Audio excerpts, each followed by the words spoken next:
Good morning, ECAC family. Good morning, everyone. Can I see some smile on your faces kahit na nakamask? Ayan. Good morning, everyone.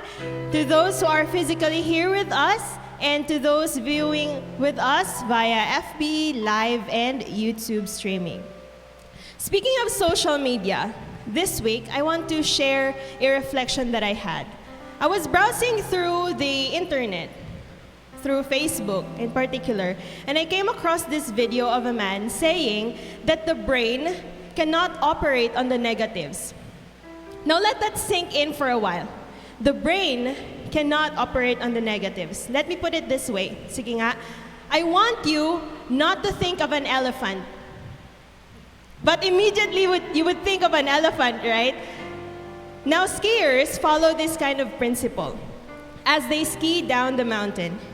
If they think, don't hit the trees, don't hit the trees, don't hit the trees, eventually they would all notice the trees and they would hit one. But instead, they would think this way: follow the path, follow the path, follow the path. And immediately they would see snow. They would follow the endless snow, follow the endless path. This principle proved true and relevant to my walk in the Lord. If I continue to think, don't think about the temptations, don't think about these problems, consequently, I would find myself thinking most about them more than ever needed. So I asked this question: what then should we think about? If the brain cannot operate on the negatives because we continue to think about them, then what should we think about? Then this song hits me. It says, think about His love. Think about His goodness. Think about His grace that has brought us through every season of our lives. Church, today as we come and worship our living God, let us not dwell on the negatives. Let us continue to ponder. Let us continue to remember the goodness of God that He has shown to us these past weeks, this year. Let us continue to ponder that. May I invite everyone to stand? Let us sing this song, remembering the goodness, the grace, the love of God that is showered upon us.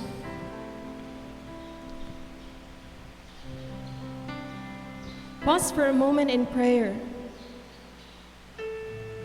and think about the goodness of God, the love of God in your life. Talk to Him, speak to Him. Let us unite our hearts in worship, in prayer, in adoration for our God who has always been with us.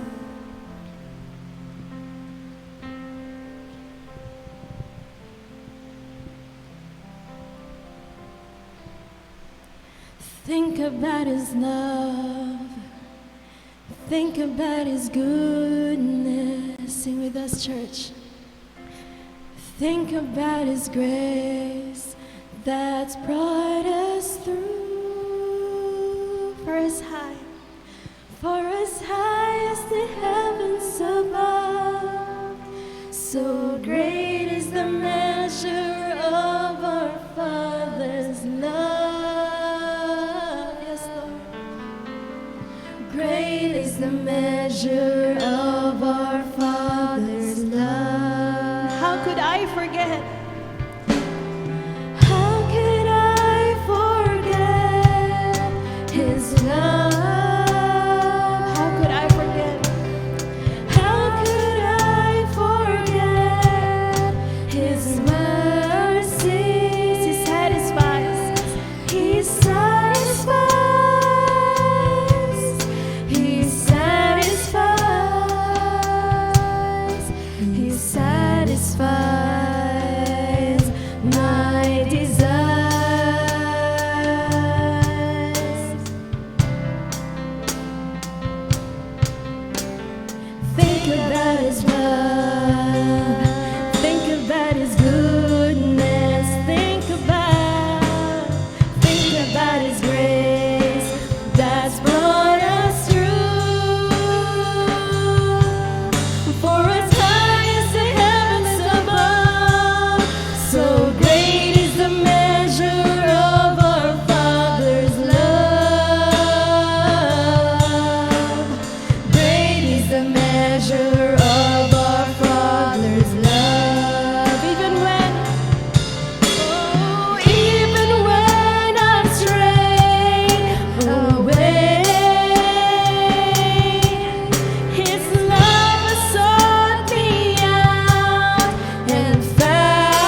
Let's continue to declare the perfect love of our Father.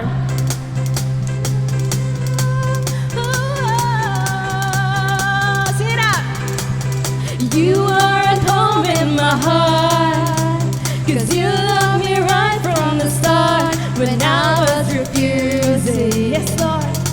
Your love kept pursuing. 3, 2, 1, sing. Now that I've tasted your love, my heart just can't get enough. Jesus, you have me. You have me completely. It's your love. It's your love in my heart, running over. Every day of my life, I'll grow closer. Such a perfect love. Oh, you lift me higher, higher, lighting up my way. Everything is brighter, brighter with you. Everything is better, so much better with you. I am right where I belong in this perfect love. No matter what I go through, I'll keep my eyes fixed on you. Jesus, you're faithful. Yes, Lord. And you are able. It's your love in my heart, running over. Every day of my life, I'll draw closer. Such a perfect love. Oh, you lift me higher, higher, lighting up my way. Everything is brighter, brighter with you. Everything is better, so much better with you. I am right where I belong. Every part of my heart is now open. Make your home. Make your home in my heart. You are welcome. Such a perfect love. Oh, you lift me higher, higher, lighting up my way. Everything is brighter, brighter with you.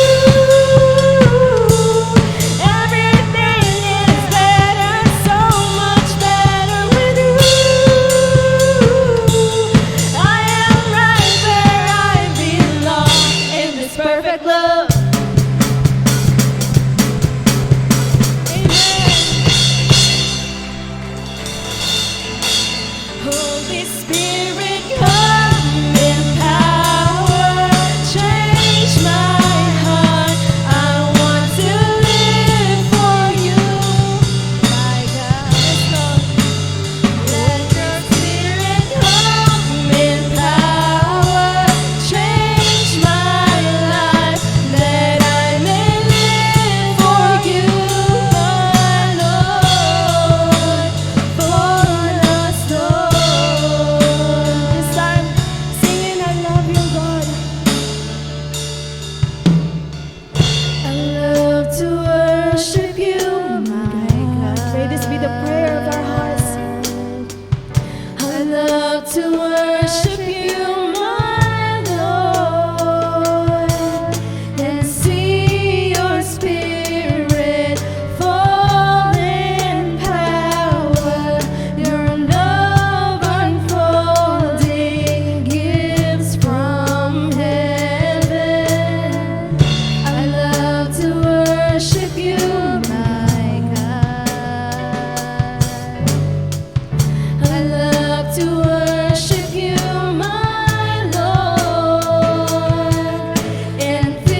So I yearn for you, long to see you move. Lord, I lift my hands before my King and pray. So I yearn for you, long to see you move. Lord, I lift my hands before my King and pray. So I yearn for you, long to see you move. Lord, I lift my hands before my King and pray. Holy Spirit, come in power, change my heart. I want to live for you, my God. May this be the prayer of our hearts. Spirit, come in power, change my life, that I may live for you, my Lord. Fall on us, Lord. Sing, fall on us, Lord. Fall on us, Lord.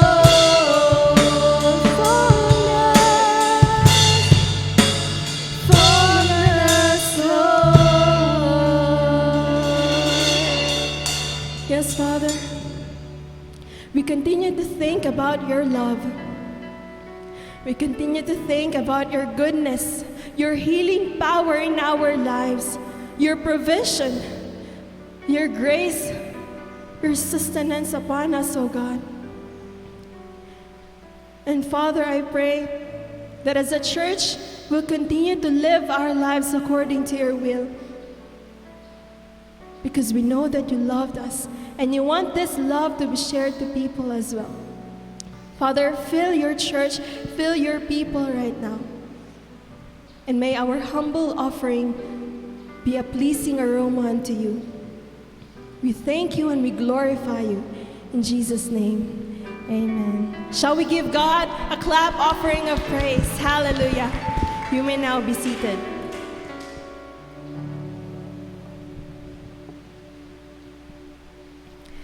Our passage for this morning is found in Exodus chapter 34, verses 1 through 7. I will be reading from the New American Standard Bible. Again, Exodus chapter 34, verses 1 through 7. It says, "Now the Lord said to Moses, 'Cut out for yourself 2 stone tablets like the former ones, and I will write on the tablets the words that were on the former tablets, which you smashed. So be ready by morning, and come up in the morning to Mount Sinai, and present yourself there to me on top of the mountain. And no one is to come up with you, nor let anyone be seen anywhere on the mountain. Even the flocks and the herds are not to graze in front of that mountain.' So he cut out 2 stone tablets like the former ones, and Moses got up early in the morning and went up to Mount Sinai, as the Lord had commanded him, and he took the 2 stone tablets in his hand. And the Lord descended in a cloud and stood there with him as he called upon the name of the Lord. Then the Lord passed by in front of him and proclaimed, 'The Lord God, compassionate and merciful, slow to anger and abounding in faithfulness and truth, who keeps faithfulness for thousands, who forgives wrongdoings, violation of his law and sin. Yet he will by no means leave the guilty unpunished, inflicting the punishment of fathers on the children and on the grandchildren to the 3rd and 4th generations.'" May the reading of this passage prepare our hearts to receive God's word for us today.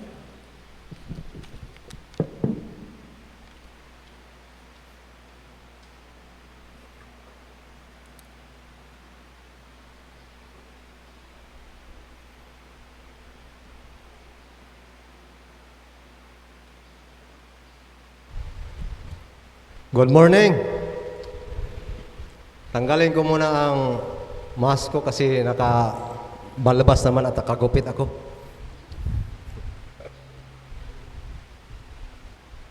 Praise God. Magandang umaga po sa inyong lahat. Patuloy po tayo sa ganitong pamamaraan, social distancing, kahit doon sa bahay. Katabi man yan. Pero dito, social distancing kasi may sinusunod tayo na protocol eh. Kung isipin mo, anong logic doon, di ba? Katabi naman kayo doon sa bahay. Kasama matulog. Pagdating dito, mag-social distancing. Pero, ganun na talaga ang buhay natin ngayon. Maliban na lang sa mga single. But, tayo muna'y manalangin at please pray for me dahil mayroong gusto mag-istorbo sa akin. Kanina wala man akong hindi man makati dito. Ngayon parang ni-istorbo ako nito. Kaya in Jesus name, lagpot ito. Tatanggal. Pray muna tayo. Father God, thank you so much for this time once again. Now, we heard series of messages about the end times, and today another topic. But I pray, O God, that maintindihan pa rin namin ito dahil related pa naman ito sa end times. Kahit ang buwan na ito ay mag-focus kami about sa iyong pag-ibig. Kaya Lord, I commit myself to you. Sana ma-deliver ko ito ng maayos, maintindihan. And this is my prayer in Christ's name. Amen. Kumusta kayo dyan mga kapatid nga naka-online, ka-live stream? Sana i-ready nyo na rin ang yung mga communion elements dahil mamaya magkaroon tayo ng communion celebration. At magandang hapon din sa mga manonood mamayang hapon kasi mayroon ding manood ng hapon at magandang gabi na rin sa manonood mamayang gabi. Kaya thank God, kahit andun kayo sa bahay, in spirit and in truth, we are united and we are one, worshiping together with our God. Amen ba? Kaya kahit hindi ko kayo makikita, at least makikita nyo ang kagwapuhan ko.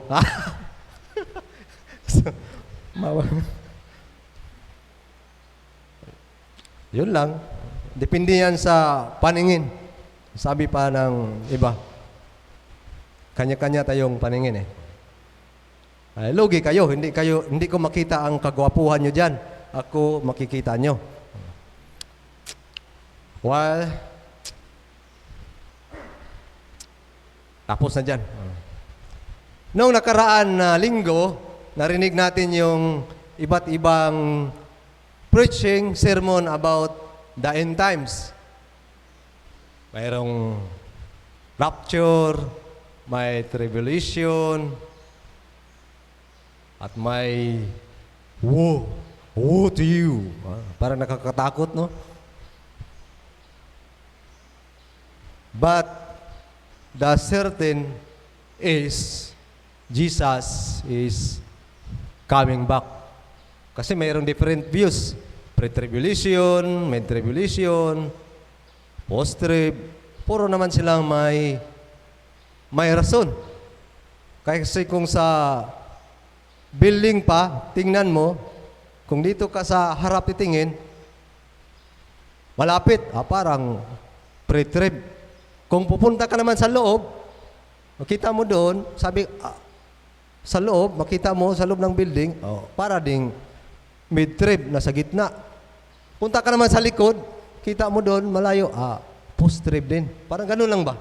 So, depende yan sa position mo at sa paningin. At tanungin na natin ang architect. Sino bang architect ng kung building yan? Ang Diyos man ang architect.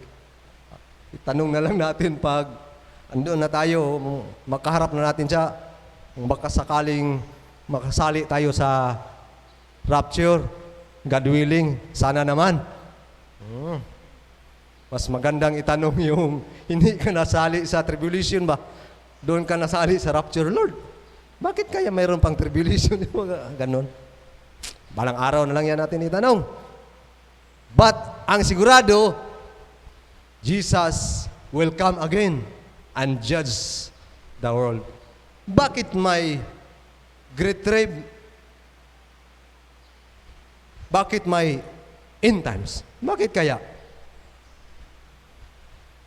Bakit may virus, may pandemic, may death? Bakit kaya? Well, everything would back at the beginning. Babalik tayo sa nakaraan. Because of sin. Ganun naman ka, simple. Dahil sa kasalanan. Sin came into the world. Kung walang kasalanan, walang end times, walang kamatayan, walang judgment, walang tribulation. Ano sa palagay niyo? Magkaroon pa ng tribulation kung hindi nakasala si Adan at saka si Eva? Dahil doon. Sana yung remote ko. Because of sin. Ay, dito pala i-harap. Ayan ang pag-usapan natin ngayon. Kung kunin mo yung islas sa gitna, ibang meaning yan. Just love. But just and love.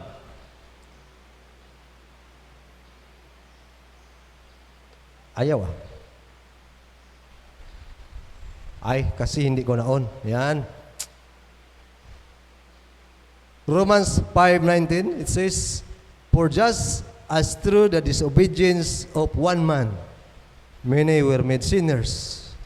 Romans 3:10, there is no one who is righteous, not even one. Kaya nagkaroon ng judgment. No sin, no judgment, no end times in this world. But since came into the world, God in His will made a plan to redeem the world. At dahil siya ay pag-ibig, mahal niya ang kanyang nilikha, gusto niya ring ma-redeem. The proto evangelium, the seed of a woman, in Genesis 3:15, doon pa lang sinabi na niya, maya iligtas niya ang lahi ng kanyang nilikha. And in the Old Testament, He called Abraham to fulfill His plan. Then later on, He called Moses. And now let us read the scripture once again. Pero shortcut na lang ito. Then the Lord came down in the cloud and stood there with him and proclaimed his name, the Lord. And he passed in front of Moses, proclaiming, the Lord, the compassionate and gracious God, is slow to anger, abounding in love and faithfulness, maintaining love to thousands, and forgiving wickedness, rebellion, and sin. Yet, He does not leave the guilty unpunished. He punishes the children and their children for the sin of the parents to the third and fourth generations. Ang context nito, ang una talaga, yung inutusan ng Diyos si Moses na pupunta sa Mount Sinai dahil meron siyang ibigay kay Moses at doon sumulat ang Diyos sa dalawang stone tablets. Doon nakasulat ang Ten Commandments. Ngunit tatagalan si Moses doon sa Mount Sinai, sa bundok. Kaya yung mga Israelites, yung mga taong nilabas ng Diyos mula sa Egypt, ay hindi nakapagtiis, hindi nakapaghintay. Saan na si Moses? Kaya gumawa sila ng Diyos-Diyosan at yun ang kanilang sinamba. Nung bumalik na si Moses, nakita niya gaano kasama ang kanilang ginawa. Nagsamba sila sa Diyos-Diyos. Yung image na ginawa nila. Kaya sa galit ni Moses, nabasag niya yung 2 stone tablets. Siguro, hinagis na. Siyempre, mabasag yun dahil hinagis. Dahil sa galit niya at sa inis sa mga taong yun. Pagkatapos noon, dahil nabasag na, wala na siyang mabasa. Basag na eh. Kaya sinabihan siya ng Diyos, okay, gumawa ka ulit. Gumawa ka ng 2 bato. This time, siya na yung pinagawa ng Diyos ng 2 bato. Punta ka ulit doon sa bundok. Mag-meeting ulit tayo doon.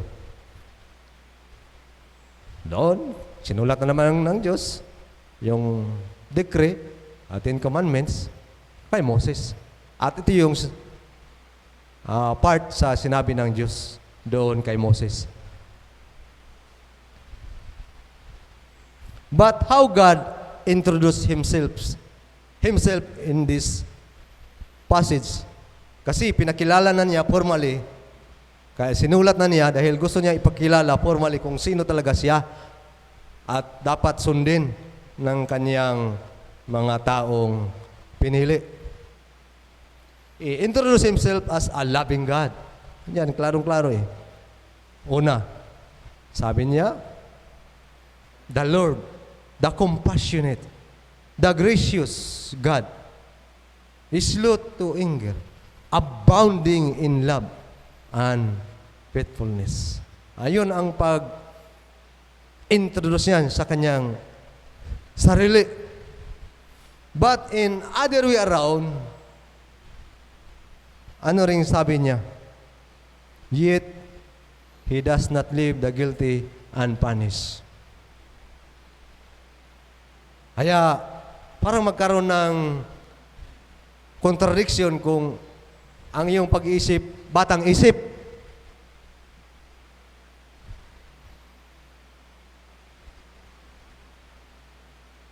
Mayroong consequence ang kasalanan. Ay, sabi pa ni Paul, both Jews and Greeks are under sin. Romans 3:9. Paano ngayon? Yung third unto the fourth generation na there is no one righteous, not even one. Thank you. Salamat. Bakit kaya Makati yung nalamunan ko kanina? Parang may gusto mag-istorbo sa akin.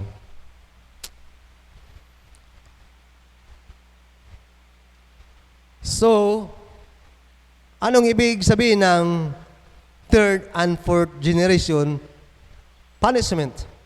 According to some scholars, it is misunderstood today.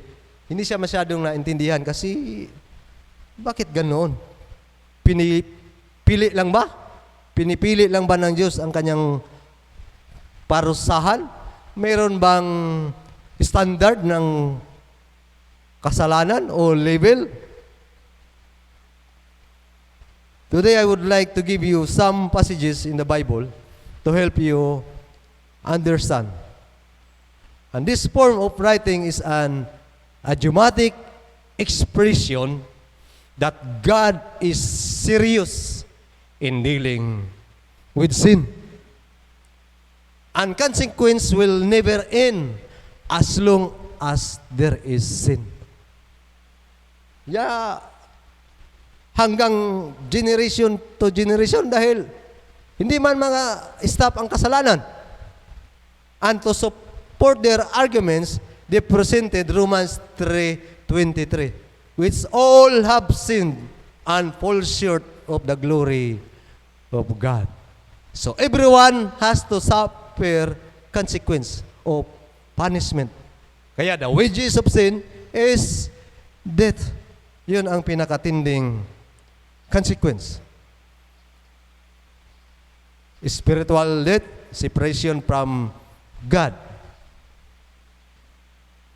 Physical death, mamatay dito sa mundo. And the only solution to stop this consequence of sin or punishment is by atonement, by blood sacrifice. Yeah, according to God's standard as a holy God, atonement by blood sacrifice. Kaya sa Old Testament, God gave them temporary solution, the animal sacrifice for their sin. Pero temporary yun. Actually, sabi ng writer ng Hebrews, hindi man talaga yun wala ng kasalanan, yung animal sacrifice. Ito yun, oh.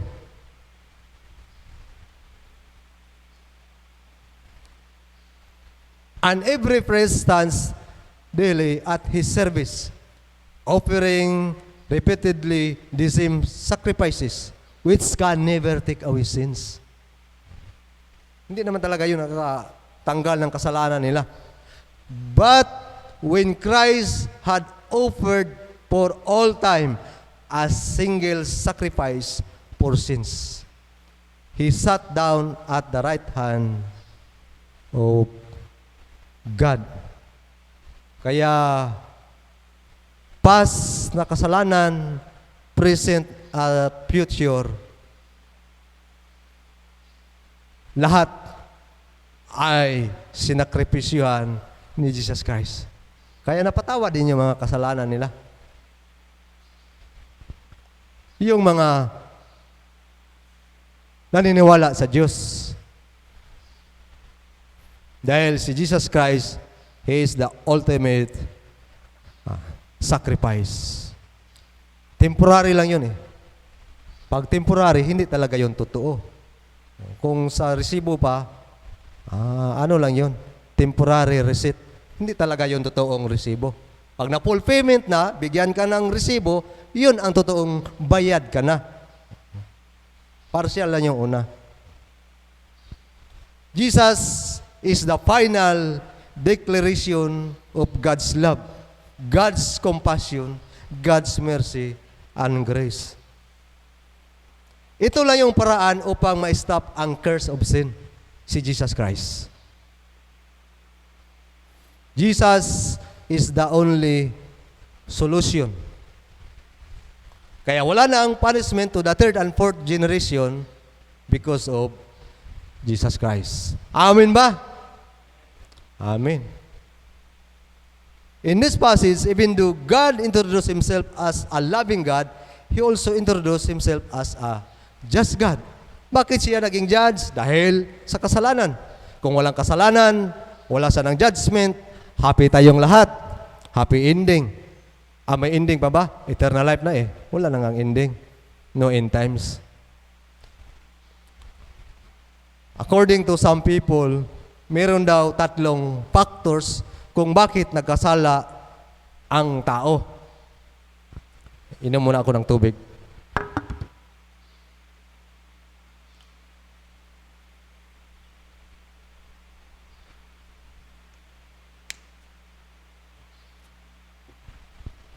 Ano sa palagay nyo? Noong pinag-aralan ko ito, may rason naman talaga sila in other side. Pero, ito yung na-discover ko, kahit ilang factors pa meron, dapat nating maintindihan na ang pinanggalingan, ang pinagmulan ay isa lang. Nagmula doon. Tapos, nagkaroon na ng mga iba't factors. Pero lahat na ito ay si Adan at si Eva lang ang pinanggalingan. The fall of the first man is the origin of all factors of sin. Yeah.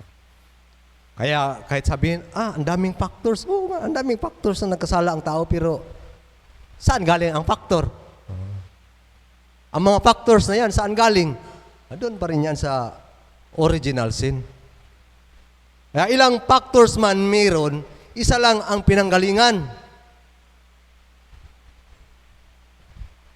And the next generation after Adam and Eve, corrupted na, distorted na, chaotic na ang mundo. Kaya, sino ang unang murderer?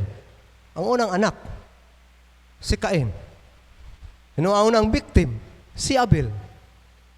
Imagine mo yan kung sa isang pamilya, Adan ginawa ng Diyos.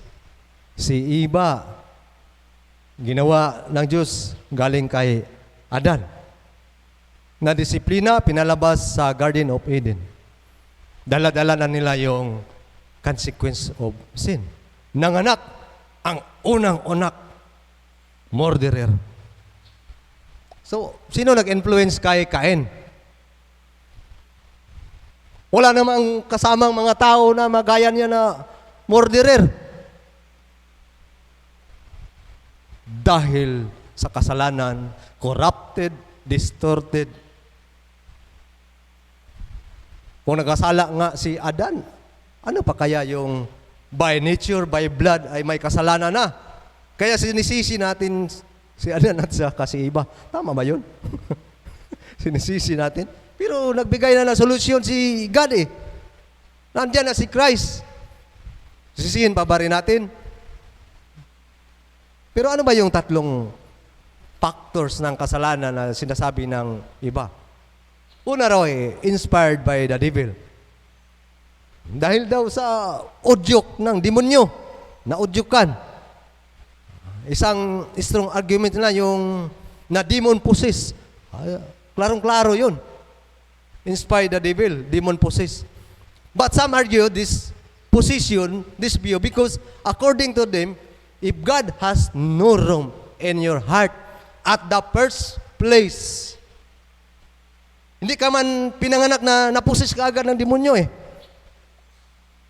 At usually yung na demon possessed, alam na niya kung ano ang tama at mali. Then Satan would take control of you if there is no room in your heart at the first place ang Diyos. So it's still a matter of decision, a choice at the first place. Like Eve in the garden, she blames Satan. But actually she had a choice to follow or not to be tempted or to be tempted. But instead of obeying God, Eve chose to disobey. Kaya napaka-pangit pakinggan pag mayroong sabi na Christian na demon possessed. Imposible yan. Pero ang tanong, mayroon ba talagang Kristo sa buhay mo? Baka biological Christian ka lang eh. Pastor kasi tatay mo eh. Pastora, nanay mo, na demon possessed ang anak.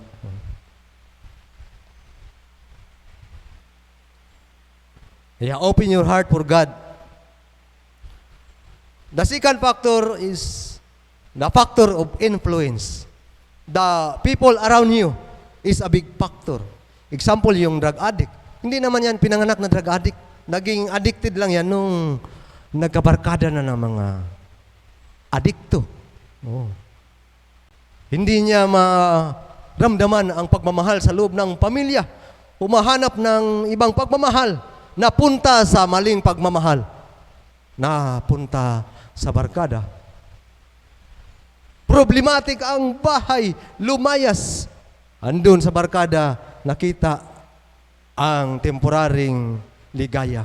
Naging adikto. But still a choice. A decision. Kung gusto mo maging addict, hindi. Kaya nga, ang totoo, isang bisis lang ako tumikim ng Shabu. Salamat sa salamat. Mabuti na lang isang bisis lang. Pero alam nyo ang epekto. Hindi ako nakatulog. Grabe ang lakas ko. Dalawa lang kami. Isang case na Red Horse, naubos naming dalawa. Dahil bago kami uminom ng Red Horse, kami rin dalawa ang nagsip-sip ng shabu. Iwan ko, saan na kaya yung kaibigan ko na yon na siya rin yung nag-influensya sa akin na magtikim tayo ba? Kasi siya, sanay na siya, ako hindi sanay. Wine lang yung natikman ko, ang shabu hindi pa. Ay, curious. Tikim din. Buti na lang may kunting takot pa rin. Sabi ko, desisyonan ko to. Ipagpatuloy ko at maging katulad dyan sa mga tambay na yan na sisirain ko ba ang buhay ko dahil lang sa shabu? Praise God. Hindi sa shabu. Pangatlo, inspired by the flesh. By nature, by blood, we carry this consequence. The fleshly desire. The flesh go against always to the Holy Spirit. Kaya nga napatay ni Cain si Abel dahil dito. Andyan na yun sa kanyang pagkatao, kanyang dugo. Kung sa Bisaya pa, nanalaytay na sa kaugatan ni Cain ang sala. So, bisag ilisan pa naglaing dugo, ang sulod sa ugat, ang ipuling nga dugo, makasala mga apong dugo, may dugo unta ni Kristo, i-inject. Kaya nga, napatay ni Cain si Abel. But, still a choice, a decision. Bakit? Hindi ba yun tinuruan ni Adan at iba si Cain at Abel? O ano yung pagmamahalan? Bagay, hindi naman sinabi ng Biblia, pero God told him to be a good steward. Lahat na yun. Lalo na ang kanyang pamilya. At anong sabi ni James, chapter 1, 14 to 16? Temptation comes from our own desire, which entices us and drag us away. These desires give birth to sinful actions, and when sin is allowed to grow, it gives birth to death. Like Eve, the desire to eat the forbidden fruit, the desire to know what is good and bad, the desire to become wise like God. Ito yung sinabi ni Satan Naniwala din siya. Pero, sino ang paniniwalaan niya? Si God o si Satan? Doon ang desisyon. Sino ang paniniwalaan ko? Ang Diyos na naglikha sa akin? O ang kumontra sa kanyang nilikha? Nasa desisyon na. But, because of her desire, ganun na nga ang nangyari. Kaya sabi ni James, from our own desire. By the way, what I'm trying to point out here is not the different factors, kaya hindi ko yan sinulat yan, why we committed sin. But the fact that we are sinners, we inherited sin, we committed sin, we are under judgment by the just God. And we need a Savior from this condition, from this situation. Ironically, the just God is also a loving and compassionate God. Siya na nga ang just, siya ang maghatol. Anong gagawin niya? Kaya John 3:16, He sent His only begotten Son, the final sacrifice for our sins. But in spite of His love, in spite of what He has done on the cross, there are still issues that we need to address. In our churches, our family, in our lives today, in this world. Ano yung mga issues na yan? Mga problema na yan? Kahit minahal na tayo ng Diyos,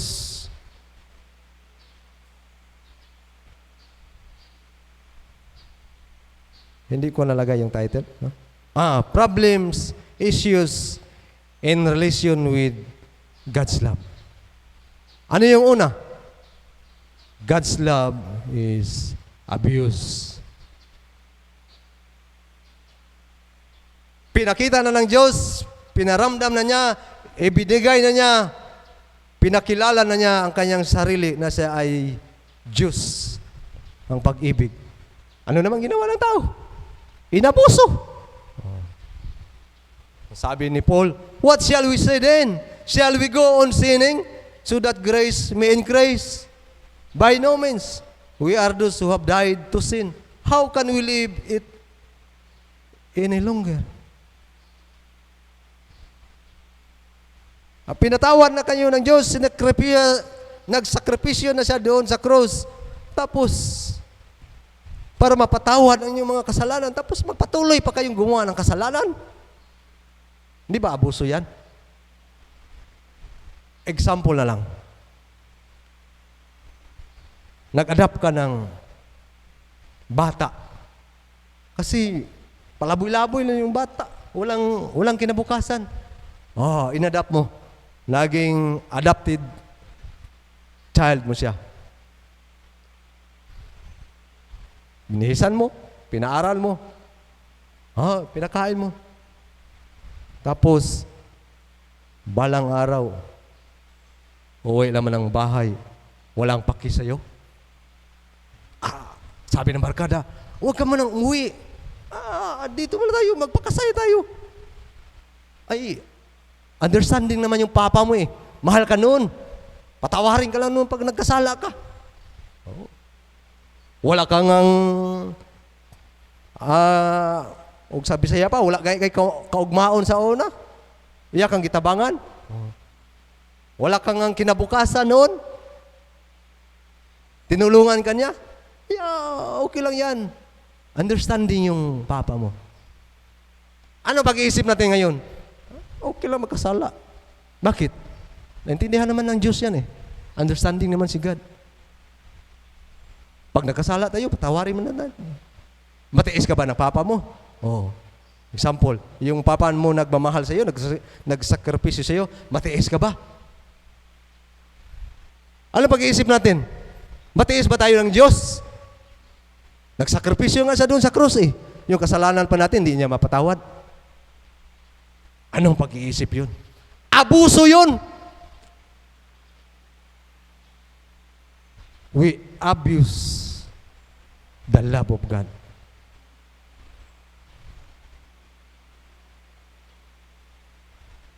Ephesians 4:30.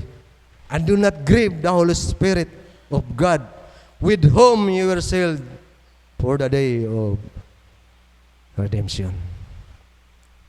Sana naintindihan natin ito, na dahil niligtas na tayo ng Diyos, okay na lang na magkasala tayo, bahala na masaktan siya.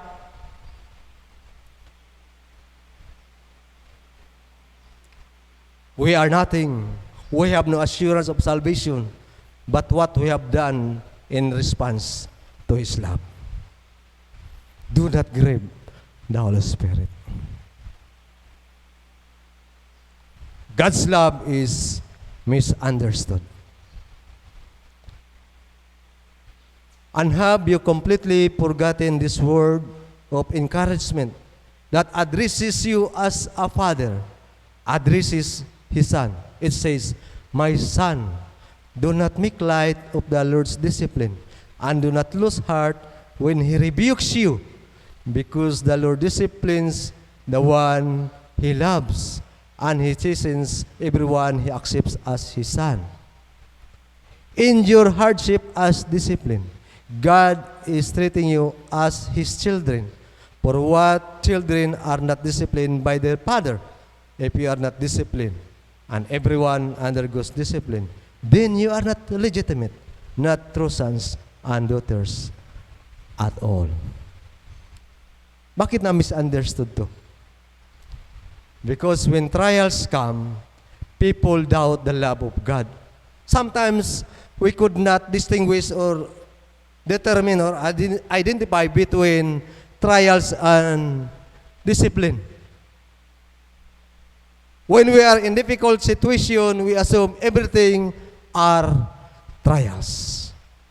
Seldom we say, God, discipline me.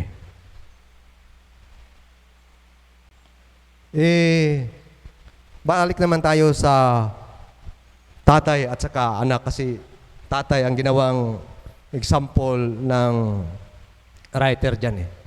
Nagkasala yung anak mo. Halika nga. Alam mong nagkasala ka, di ba? Opo. Alam mo ang consequence ng kasalanan mo, di ba? Kasi nagkasunod na kayo. Pag nagkasala, paluin ang belt. Depende na kung ilang palo ang usapan nyo. Pag palo, pak! Tapos sabihin mo, aroy, ang sakit ng trials. Aroy, ang sakit talaga ng trials, papang. Ano sa palagay nyo? Tama ba yun? Ang tindi naman ng pagsubok. Ang sakit. Bawat palo mo, ang sakit ng pagsubok. Ganun tayo mag-isip eh. Lahat na lang isinisisi natin sa trial. Grabe naman ang trial. Oh, bigat-bigat naman. Ang hirap ng buhay ko dahil sa trials. Kawawa talaga si trials. Ang daming trials ang pinagtanggap niya. Nagdaanan niya. Sino ang sinisisi natin? Si trial. Sino ang nahirapan ngayon? Si trials. Ang dami nagsisi kay trials. Grabe talaga itong trials sa buhay ko. Hindi na sabi saan kaya ako nagkamali? Ito ba'y consequence o pagsubok lamang? Huwag naman natin sisihin palagi si trial.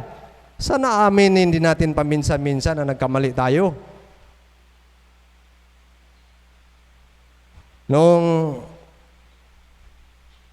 freshman pa ako dito, akala ko magaling ako maglaro ng basketball eh. Nisikan board ko, warm up pa lang. Ang nasa isip ko, kayabangan, hindi talaga nila ako mablangka. Galing ko mag-ilag eh, paak. Bumagsak ako. Na-injured, hindi na nakatayo, hindi na makalaro. Nung sa dorm na, mag-CR, magtanggal ng damit, ay, hirap. Hindi ko masabi na, ang masabi, Lord, patawad. Ang yabang ko kasi. O, masabi mo, ang tindi ng pagsubok na ito. Ang hirap-hirap. Oo. Ano sa palagay nyo? Dahil yun sa kayabangan, tapos sisihin ko yung pagsubok. Ang ganun lang din. Minsan hindi tayo aware. O nahiya lang tayong aminin. Noong unang panahon, bisyoso tayo. Hindi natin ilagaan ang ating mga sarili, ating katawan.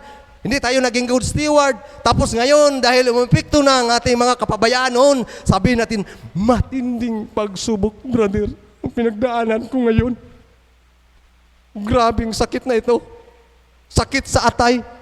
Saan yan galing?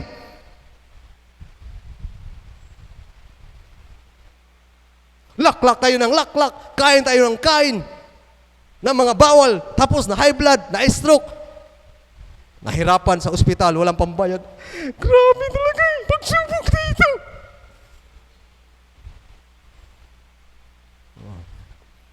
Sinong sinisi? Si pagsubok.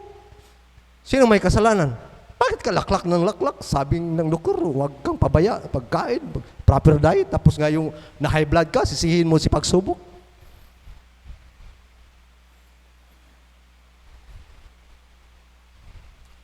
Kaya minsan, hindi natin naintindihan talaga kung alin ang pagsubok at ang consequence dahil sa ating kapabayaan.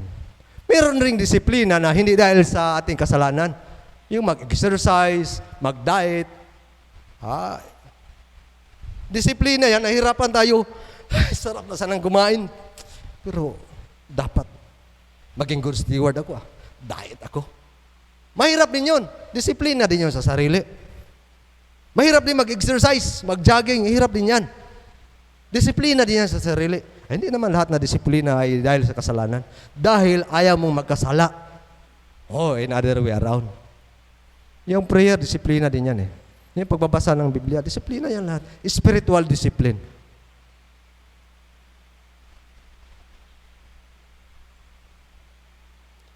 Pero hirap talaga minsan sabihin, no? Kung consequence na ba ito o dahil sa mga pabaya nating ginawa. Hindi pala tayo naging good steward. Tapos sisihin natin ang Diyos. Panginoon, bakit ako pa? Pagdating ng matinding problema, Panginoon, bakit ako pa?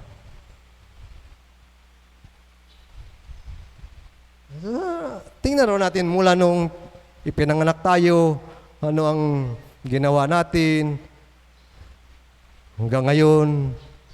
Tapos para makapag-isip din tayo na hindi lang natin isisi lahat sa pagsubok ng ating pinagdaanan ngayon.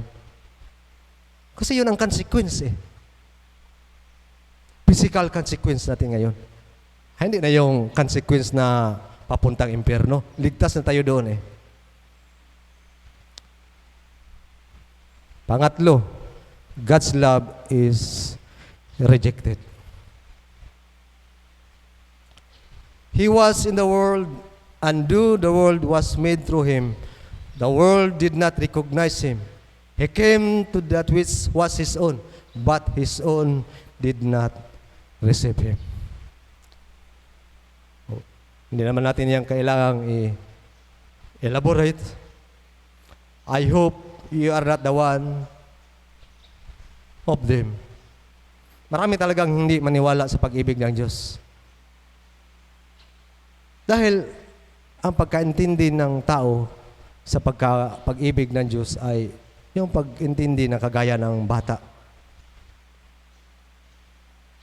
Hindi naman ibigay ng Diyos ang lahat na yung hinihingi ko eh. Kaya ayaw ko sa Kanya. Tingnan mo yung bata pag-isip.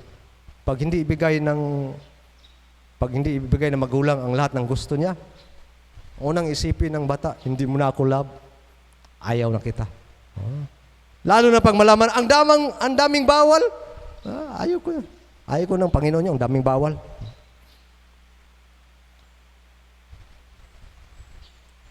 Ano ba ang pag-ibig na ito?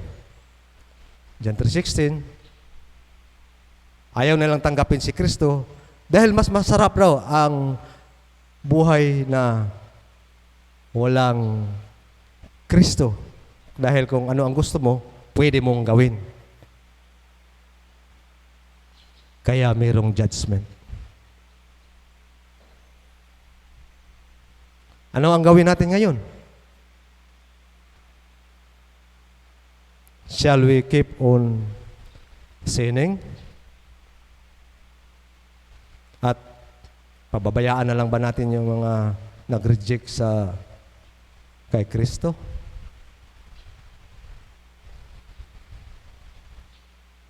Sabi pa dyan, whoever believes in Him is not condemned. Praise God. Isa tayo dyan. But whoever does not believe stands condemned already, because they have not believed in the name of God's one and only Son. This is the verdict. Light has come into the world, but people love darkness instead of light because their deeds were evil. Pero hindi pa huli ang lahat. Dahil hindi pa bumalik si Kristo. Hindi pa in times. The Lord is not slow in keeping His promise. As some understand slowness, instead He is patient with you, not wanting anyone to perish, but everyone to come to repentance. Actually, ang context nito ay Peter was talking also about Judgment Day. Basahin niyo mula sa verse 1.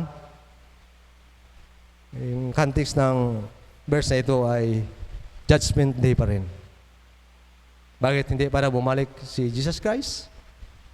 Dahil gusto pa niyang maraming mailigtas. Kaya hindi pa huli ang lahat. Do you have still time to repent? And do you have still time to share the gospel?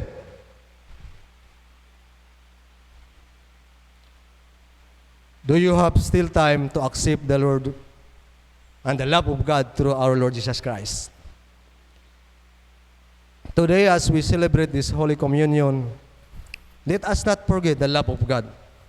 Let us remember, He forgave our sins, but He is also a just God. He will come again to judge the world. We have still time to evangelize the world because God is still waiting for others to come to repentance. Let us pray. Father God, thank you so much for the reminders. Thank you for your love and being just God. Now, as we conclude this service through this Holy Communion, Father, forgive us. Kung mayroon kaming mga misunderstanding, mayroon kaming na misunderstood about your love, kung naging abuso kami, naging pabaya kami, hindi kami naging seryoso sa aming pagiging Kristiyano, Panginoon, patawarin niyo po kami. Ngunit salamat po dahil hindi pa huli ang lahat. Nawa po, patuloy naming maging gabay ang iyong salita. In the midst of this chaotic world, hindi kami mawala ng pag-asa dahil andyan ka. Niligtas mo na kami po, Panginoon. Salamat po sa iyong tulong, sa iyong pag-ibig, at sa iyong pagpatawad sa lahat naming mga kasalanan. In Jesus' name, I pray. Amen.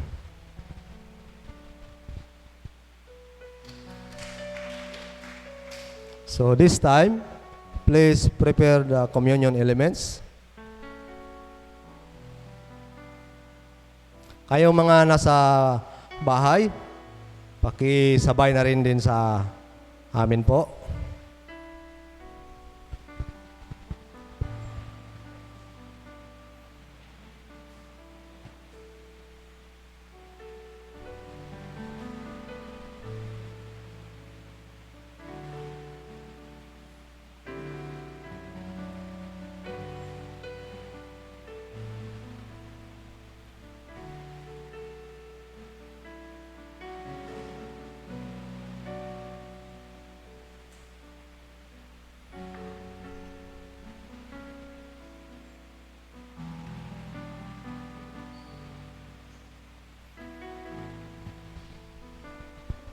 Kung handa na po kayo, sabay po tayo.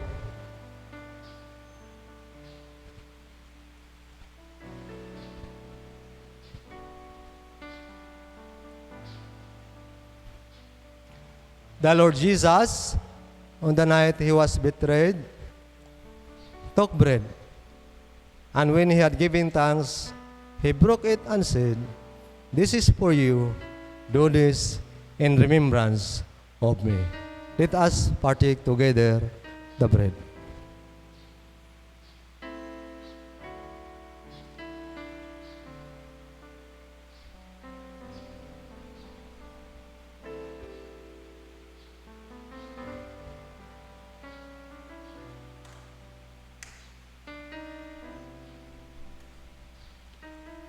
In the same manner, after supper, He took the cup, saying, "This cup is the new covenant in my blood.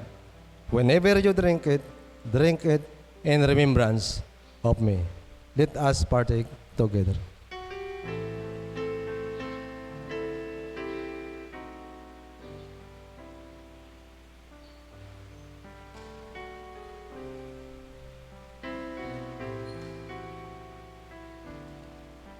For as long as you partake this element, you proclaim the Lord's death until He comes. Let us pray for thanksgiving. Lord, salamat po sa assurance na ito. Dahil po sa iyong pag-ibig, nagkaroon kami ng pribiliyo. At ang pribiliyo na yan, Panginoon, ay binigay niyo po through Jesus Christ, our Lord. At sana wag naming sayangin yan, Panginoon.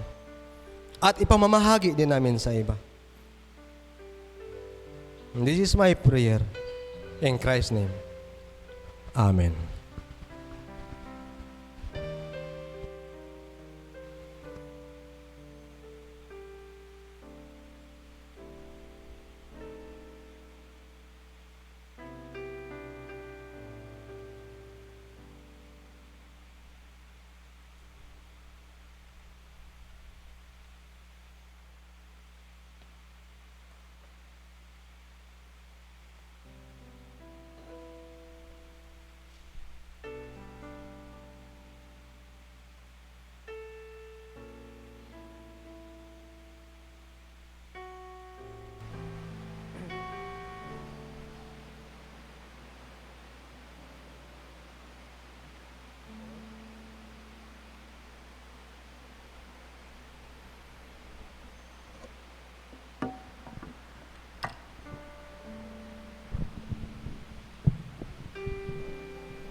Thank you, Pastor Nong, for the very timely message.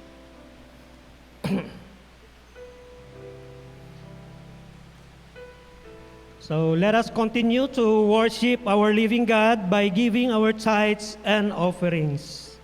But before that, let me first read to you the Word of God. So in Malachi 3:10, it says, "Bring the whole tithe in the storehouse, that there may be food in my house. Test me in this, says the Lord Almighty, and see if I will not throw open the floodgates of heaven and pour out so much blessing that you will not have room enough for it." So may I ask the assigned ushers to please pass the offering basket.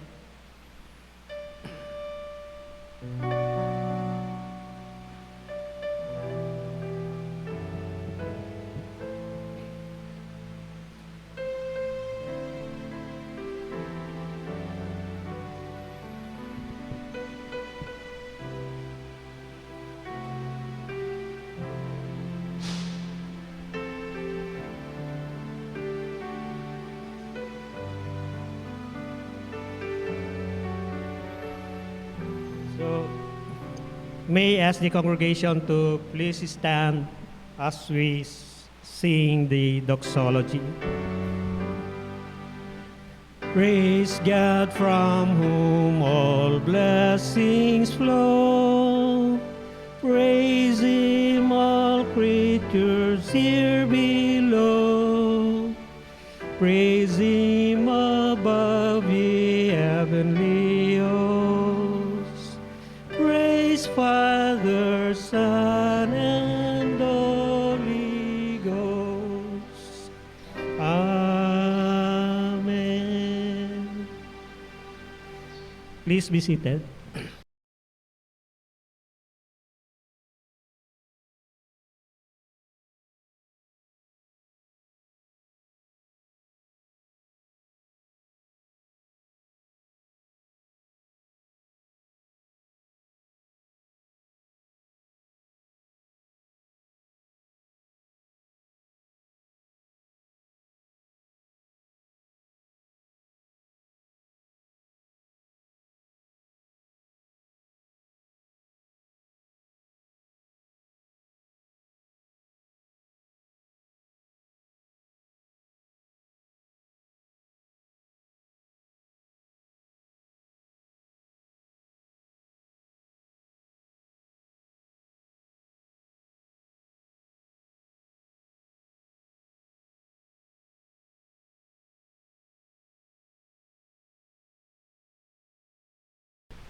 Once again, I'd like to greet our birthday celebrants a happy birthday. May God continue to use you in the ministry, and may you continue to grow in the Lord as you serve the people through Him. This time, I'd like to acknowledge Sir Jose Boy Lee. Thank you for joining us here this morning. You are always welcome in ECAC. And even to our live stream viewers, to those who are first-timers, who are watching with us, live stream, welcome to all of you. As always, let's continue to remember in prayer our sick brethren. Let's continue to pray for our brothers and sisters who are suffering from cancer. Let's pray for Ma'am Portia. And also, let's continue to pray for Sister Mel, Sir Nargil, and Ma'am Brillantes, the mother of Doc Josh. Let's continue to journey with them, and let's uphold them in our prayer time, in our devotional time. Also, let's pray for our sisters who are suffering from chronic sicknesses. Sister Olaer, Ma'am Fronda, Sister Leila, Sister Malu, and also for fast recovery to the Brillantes family, and to the family of Pastor Eman, Pastor Leong. So let's remember them in our prayer time. We do believe that the Lord will answer according to His purpose, according to His plan. And so we just have to wait by faith, and we just have to journey with them by remembering them in our prayers. This February, our task, our goal is to remember God's love and to remember the importance of love. Most of the time, we celebrate the Heart's Day simply because it's the month of love, and at the same time, it's where we express our, romantic feeling towards our partner or to those young ones, to their crushes. But this time, we want us to be reminded of God's love. That every one of us, each one is rooted in that love. And the reason why we want to always remember that and hopefully live by that principle, by that kind of character or value, is simply because that's how God showed who He is in each one of us. Because as what we have heard from the sermon, He is both loving and just.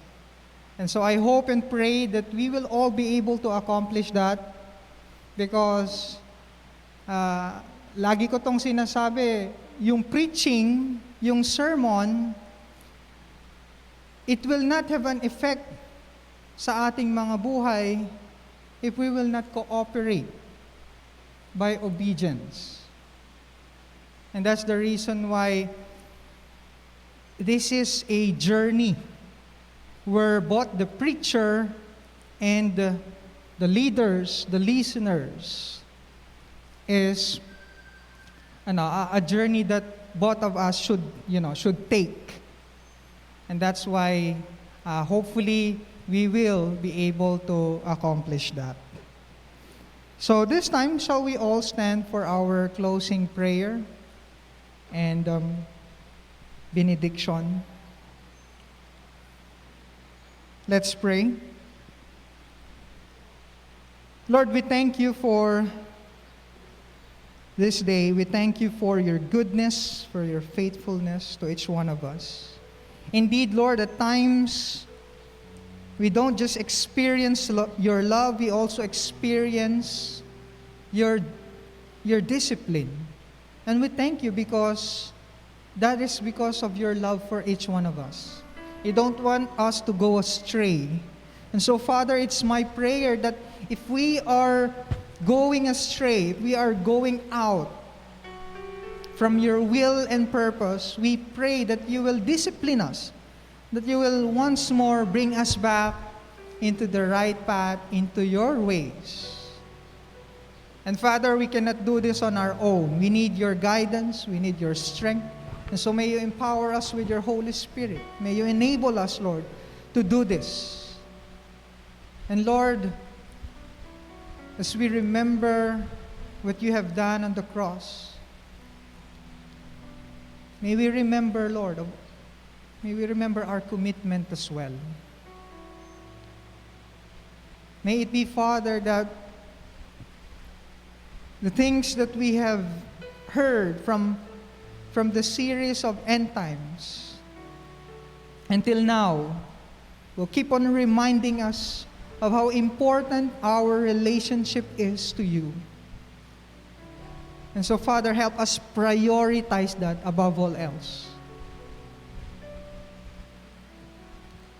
And Lord God, right now, we ask that may you visit those individuals whom we have mentioned, those who are suffering from, our members who are suffering from cancer, from chronic sicknesses, or different kinds of sicknesses, Lord. We ask, Lord, that you visit them right now, and we pray for your miracle to be upon them. Heal them, O God.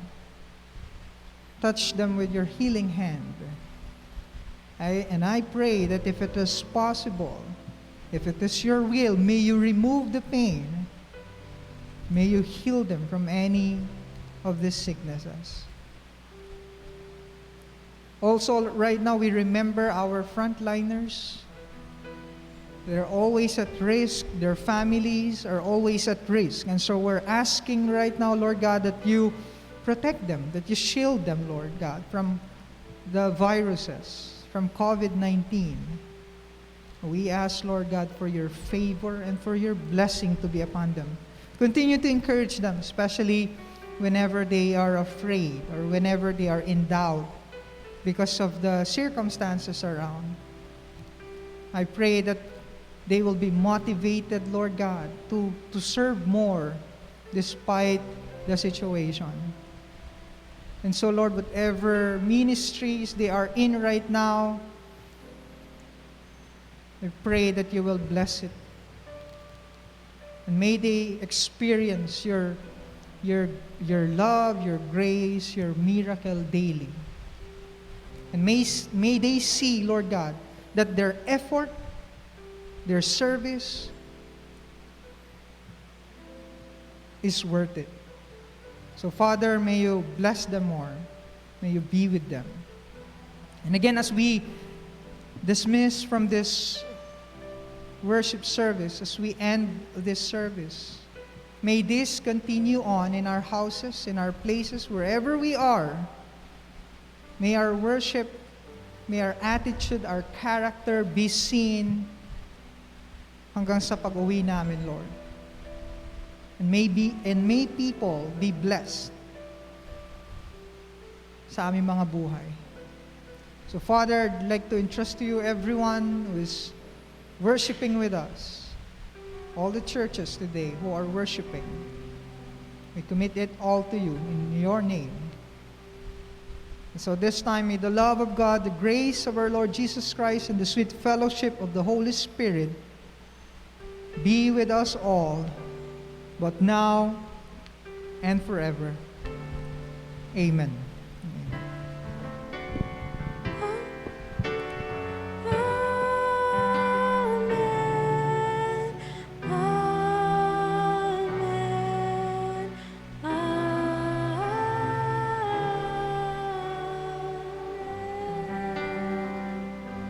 Wow, it is such a joy to worship with you today, both to our online worshipers and to those who are here. So why don't we join our hearts and fellowship with one another?